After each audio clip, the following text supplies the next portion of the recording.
Bonjour, je suis heureuse de vous retrouver.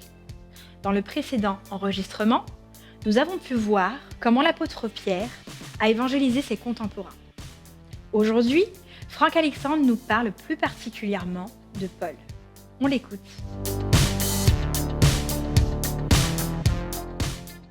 Pierre, à Jérusalem, aussi à la suite de la guérison du boiteux, va proclamer l'Évangile et il commence son discours en déclinant l'identité de son Dieu.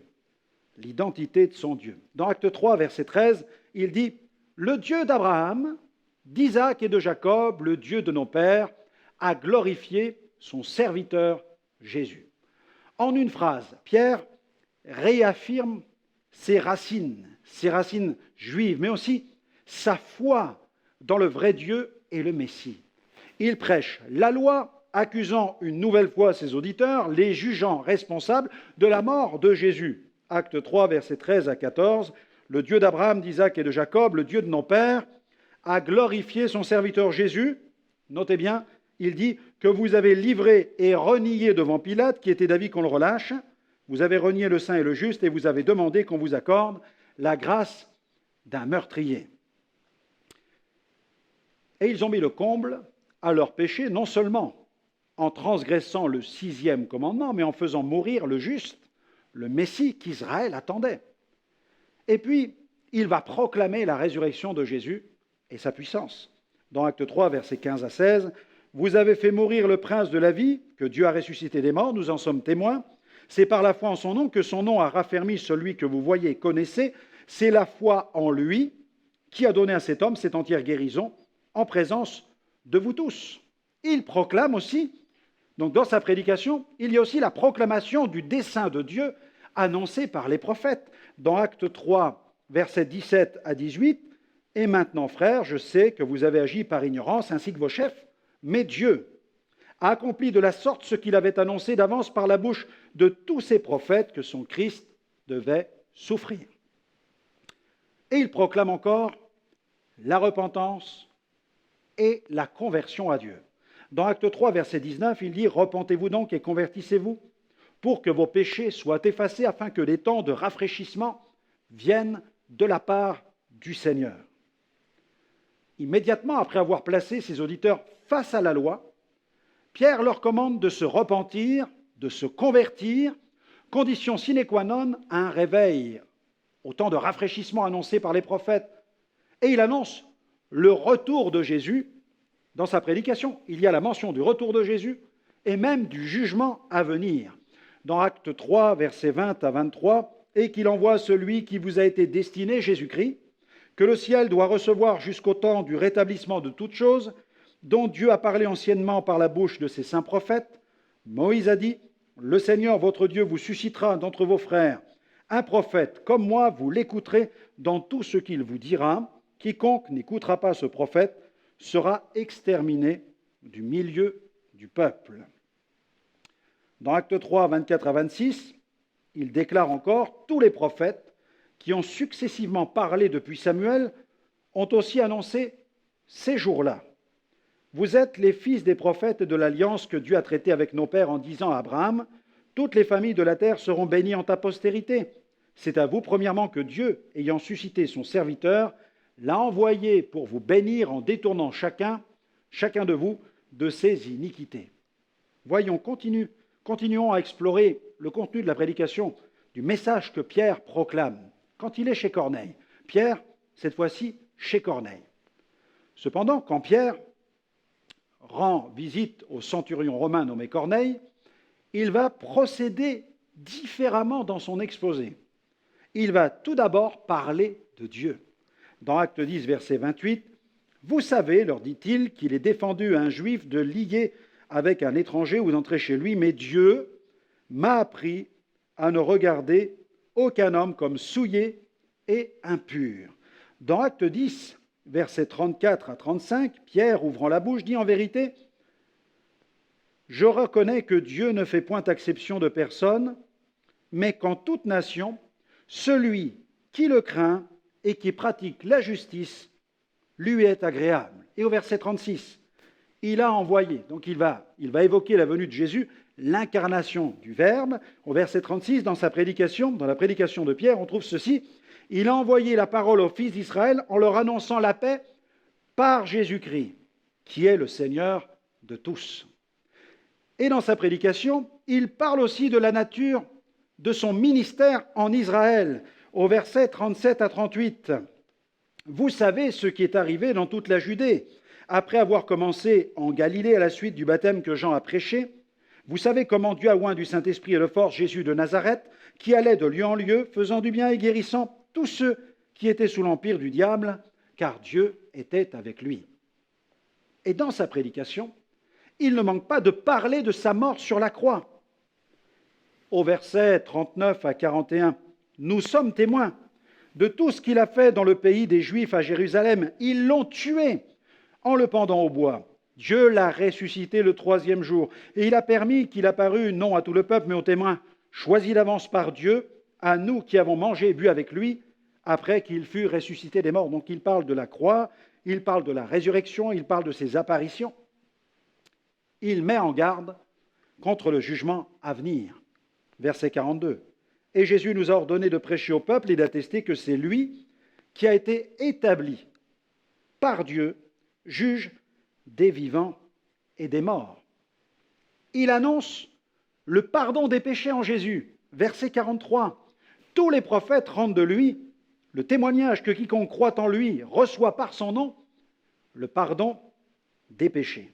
Continuons à explorer la prédication apostolique. Maintenant, Paul, l'apôtre Paul. Par exemple, Paul à Antioche de Pisidie. Quand on parcourt la prédication de Paul, on note la différence de style entre la prédication qui s'adresse à des croyants et celle qui s'adresse à des païens. Par exemple, à Antioche de Pisidie, dans la synagogue, les Juifs pieux proposent aux apôtres d'apporter quelques paroles d'exhortation. Acte 13, verset 15.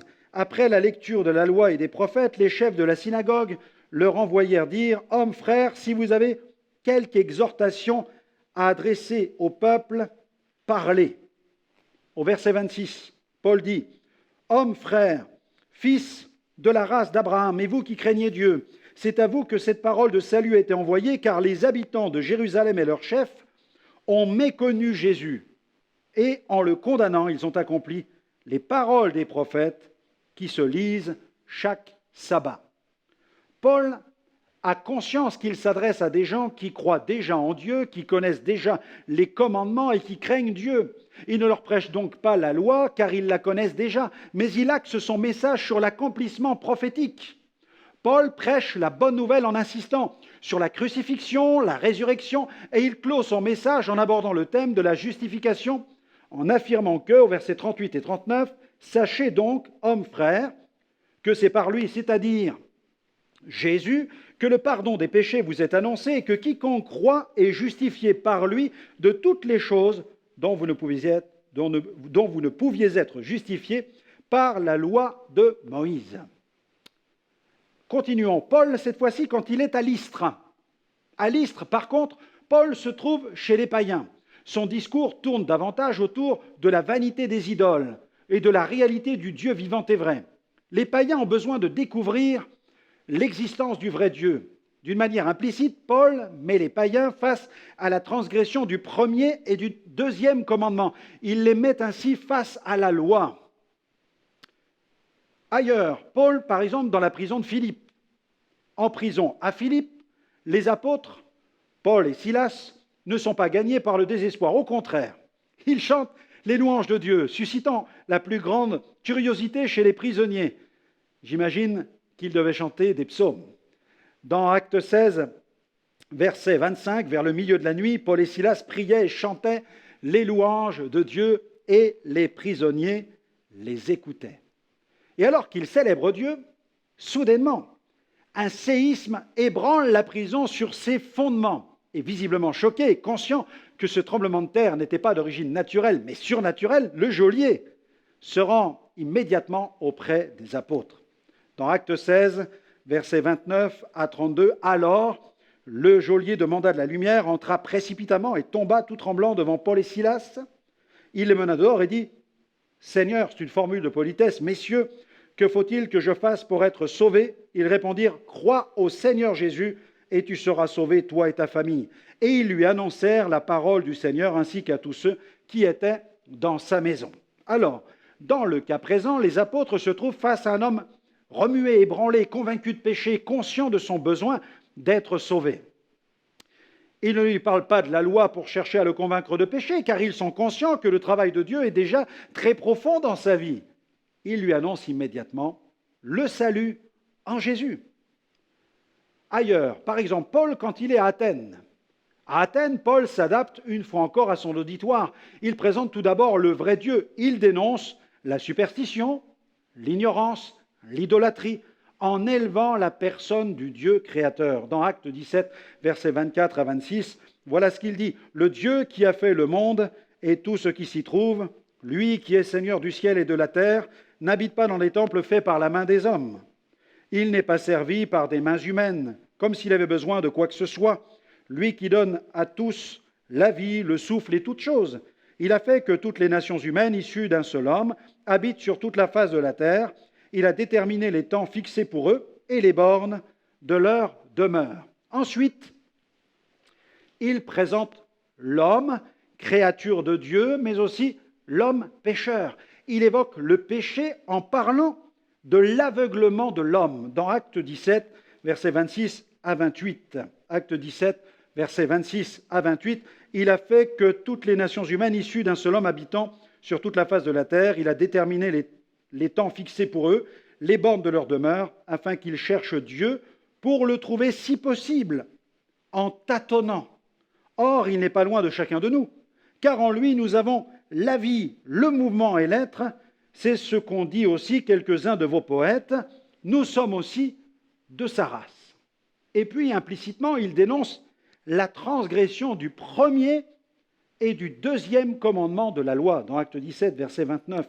Ainsi donc, étant de la race de Dieu, nous ne devons pas penser que la divinité soit semblable à de l'or, à de l'argent ou à de la pierre, sculptée par l'art et l'imagination des hommes.